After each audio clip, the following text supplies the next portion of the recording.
பொருளோடு புகழைத் தந்து போற்றிடும் வாழ்வைத் தந்து வருங்காலம் அனைத்தும் செல்வம் வரும் காலம் ஆக்கி வைத்து பெருமைகள் வழங்க வேண்டும், பேரருள் கூட்ட வேண்டும்.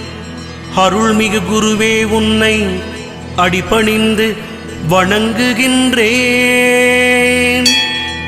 வருடம் ஓர் ராசி வீதம் வட்டமாய் சுழன்று வந்தே தருகிற பலனை நாங்கள் தங்கமாய் ஏற்றுக்கொள்வோம்.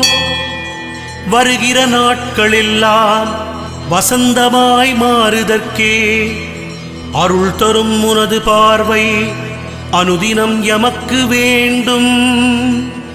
குருவே, நீ பார்த்தால் போதும் கோடியாய் நன்மை சேரும்.